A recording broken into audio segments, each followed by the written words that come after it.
KAIZEN, Risk Assessment, Start Transmission. Hi, thanks for joining another installment of KAIZEN. I'm Aaron Shear, here to help you set a course for financial solvency.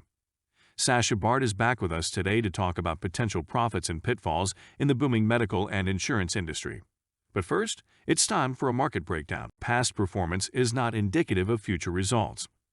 Neither Shear, KAIZEN, nor Farnes Media Partners guarantees any specific outcome or profit. Before acting on information in this program, you should strongly consider seeking advice from your own financial or investment advisor. Markets are already on the move thanks to the IAE rumor mill.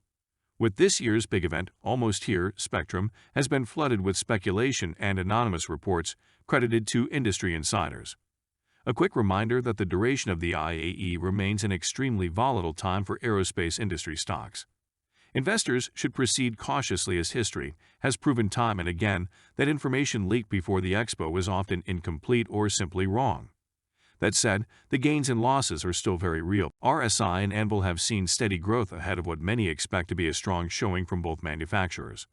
Meanwhile, MISC's stock price has fluctuated wildly after a highly coordinated outlaw attack on one of its transports sparked rumors that its presence at the expo might be affected.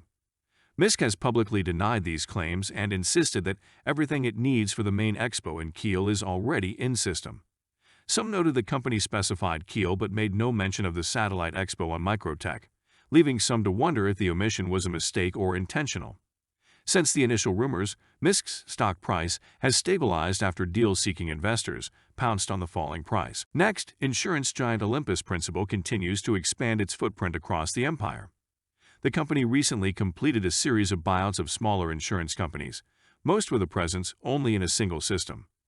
These takeovers will not only expand the insurance giant's client base but also land at new locations in prime landing zones and rest stops across the empire.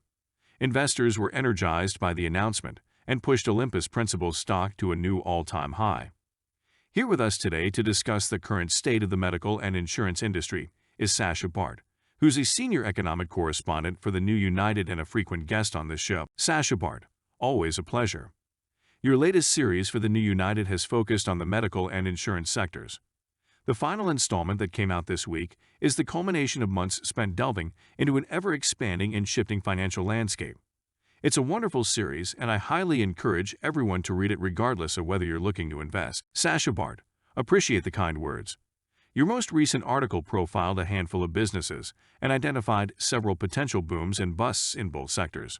Before we drill down into the details, let's talk about the sector as a whole.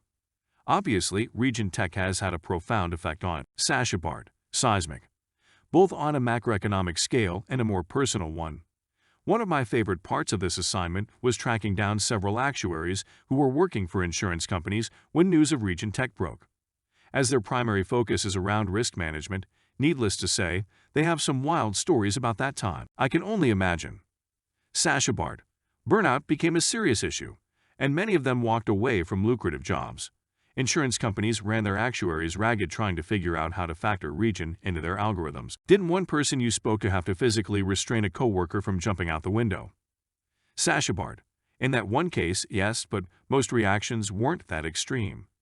Several were even celebratory, and all of them had a specific memory about seeing the new projections or sharing them with coworkers for the first time. Celebratory seems a little presumptuous after an initial report. Sasha Bart, well, some saw the potential immediately, and that was before the UEE allocated trillions to help make Region Tech widely available. That influx of credits, combined with the public release of the Ibrahim Sphere blueprints so anyone could manufacture the tech, sent the sector into QT. Imperator Addison gets full credit for championing these measures, but several people you spoke with argued that it's been too much, too fast. Sasha Bart, one person compared it to turning an Idris. It can be done fast and reckless or slow and steady. She worked for a small insurance firm with only a few branches in LA's that struggled to process all the claims pouring in. Their system is mostly automated, but some cases still need human vetting. It was her and like 3 other people drowning in a backlog of claims. Weren't some of those government credits allocated just for businesses that needed to hire more employees or upgrade critical infrastructure? Sasha Bart, yes, and those credits definitely helped. Several businesses on my list told me that they wouldn't have been able to adjust to the new landscape without it. However, I discovered that in a lot of cases, particularly for small and medium-sized insurance companies, buyout offers from giants like Olympus Principal were way more lucrative. Much less of a hassle too because, they could just walk away with the credits instead of still running the business. Consolidation isn't only happening in the insurance sector, it seems. You've reported that there are fewer cybernetic manufacturers today than before Region Tech came online. Sashibart. Yeah, early numbers showed a sizable jump in the demand for cybernetics due to people's willingness to engage in riskier behavior. So larger manufacturers began bidding against each other to acquire smaller firms, partially to limit competition, but mostly to gain access to their supply chain and manufacturing centers. They saw a surge in demand coming and were desperate to get ahead of it. And despite these efforts, there are still shortages of implants in some corners of the empire. Believe one person you spoke to described the task of keeping up with the demand as trying to catch a crashing wave with your arms. Sashibart. Several issues arose from this wave of consolidation, including one major manufacturer using in-house software that didn't work with the machines in several of the facilities they acquired. Those production lines were shut down for weeks until the software was patched. It's also proven hard to ramp up the supply chain to meet the increased demand. Cybernetics aren't simply raw materials. Depending on the part, they require refined materials and components, many of which other medical devices also use. So a lot of these cybernetic manufacturers can't increase their production runs unless they're willing to pay exorbitant prices for the right materials. That seems to encapsulate this sector for many investors. Potential for profit and so much risk. I'd like to shift now to your latest article highlighting several medical and insurance businesses that you believe will boom and several that will bust. But before we do that, we need to take a quick commercial break. Stay here for further insights from the new United Sashibart and more when KAIZEN returns. End transmission.